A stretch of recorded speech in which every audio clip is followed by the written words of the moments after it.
Hello everyone, welcome to my channel Vaishnavi's lifestyle. Hi, मी वैष्णवी. स्वागत आहे तुमचं माझ्या या नवीन ब्लॉगमध्ये.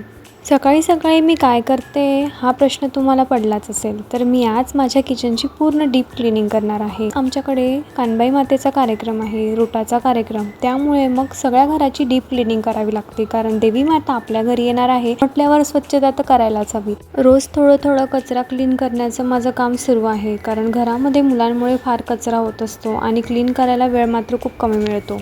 त्यासाठीच मग मी रोज थोडी थोडी स्वच्छता करण्याचा प्रयत्न करते. आणि माझं स्टोर रूम क्लीन करून झालं होतं. मग आता वेळ होती किचनची. आज आत्या घरी होत्या, त्यामुळे मुलांना सांभाळण्याची जबाबदारी माझ्यावर नव्हती. ज्या दिवशी आत्या घरी असतात ना, त्याच दिवशी एक्स्ट्रा कामं मला करता येतात. कारण दिवसभर मुलांची जबाबदारी घेता घेता दुसरं काही एक्स्ट्रा काम करणं अजिबात शक्य होत नाही. त्यामुळे मी ज्या दिवशी आत्यांना सुट्टी असते त्याच दिवशी काम करण्याचा प्रयत्न करते. आणि सकाळी उठल्यापासूनच मी किचनमध्ये क्लिनिंगसाठी सुरुवात केली होती. मी क्लिनिंग करत होती, त्यामुळे यांनी मस्त बाहेरून कचोऱ्या ब्रेकफास्टसाठी आणल्या आणि सगळ्यांनी ब्रेकफास्ट केला. मुलांना मात्र मग मी ब्रेकफास्ट बनवला आणि त्यांना खाऊ घातला. त्यानंतर परत मी माझ्या कामाकडे आली, काम कंटिन्यू केलं. कारण मला आज दिवसभरामध्ये हे सगळं कंप्लीट करायचं होतं. किचन खूप जास्त तेलकट झालेलं होतं. कारण जर एका महिन्याच्या आत क्लीन नाही केलं ना तर खरंच खूप घाण होतं आणि खरंच माझं हेच झालं होतं. आता मला 1.5 महिना तरी वर झाला होता किचन क्लीन करायला, त्यामुळे एवढं घाण झालं होतं. मग काय लागली पटापट करायला क्लीन आणि गाल्याने मी पुसत होती. कारण वरतीपर्यंत माझा हात जात नाही, त्यामुळे मग मी वरती पुसण्यासाठी गाला यूज करते. आणि फायनली किचन चमकलं माझं. आणि हे साहेब मला नेहमीच मदत करत असतात माझ्या कामांमध्ये, काम वाढवण्यामध्ये. त्याचं काम पण सुरू होतं, आजूबाजूला खेळत होता. त्यानंतर मग मी मस्त अशा ट्रॉल्या, सगळे भांडे वगैरे घासलेले होते, ते सगळे सुकल्यानंतर मस्त अरेंज करून घेतले. आणि मग दुपारच्या जेवणाची वेळ झाली. नाश्ता मात्र बाहेरून मागवला गेला होता, पण आता जेवण कोण बाहेरून आणणार म्हटल्यावर मग मस्त बटाट्याची भाजी करायला घेतली. सुकी कुकरमध्येच लावते आणि भद्र्याचं असं ओव्हनवर खेळणं सुरू होतं. ह्या मुलाला शांतता नावाचा विषयच नाही आहे. प्रत्येक वेळेस मस्ती आणि मस्ती करायची असते. त्यानंतर सईला भूक लागली होती, त्यामुळे ती माझ्याजवळ चक्कर मारत होती. मग पटकन भाजी मी बनवली, सुकी बटाट्याची लाल भाजी बनवली होती. त्यानंतर भद्राला पण मम्माजवळ यायचं होतं. दीदी आली म्हणजे भद्रा येणारच.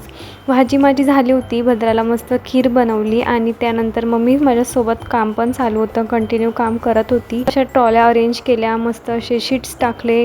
किती चमकताय बघा माझ्या ट्रॉल्या. आणि त्यानंतर मग एवढा मोठा सामान जो होता तो मला आता अरेंज करायचा होता. आणि दोघी मुलांना झोपून मी परत माझ्या कामाकडे आली.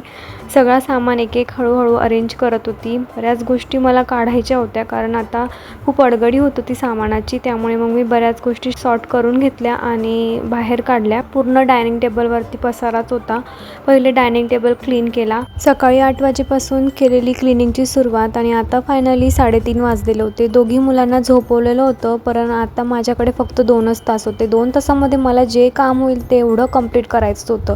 कारण यानंतर मग मला त्यांना वेळ द्यायचा होता, नाही तर मग ते चिडचिड करायला लागतात. आणि आता मी माझ्या कामाचा स्पीड डबल तिब्बल केलेला होता आणि पटापट मला जे वाटत होतं ते मी करत होती.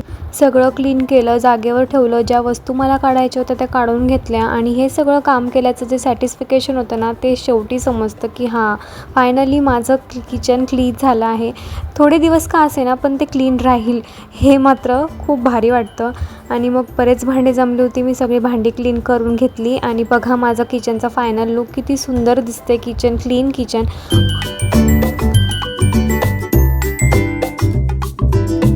संध्याकाळी आत्यांनी मस्त असे वडे बनवले होते, मेंदू वडे, आणि ते एवढे क्रिस्पी आणि भारी झाले होते. सगळ्यांनी मेंदू वडे खाल्ले. त्यानंतर मग मी रात्रीच्या जेवणासाठी दाल राईस बनवला होता, सिंपल. असा होता माझा आजचा दिवस. कसा वाटला? भेटूया पुढच्या व्लॉगमध्ये. Bye bye.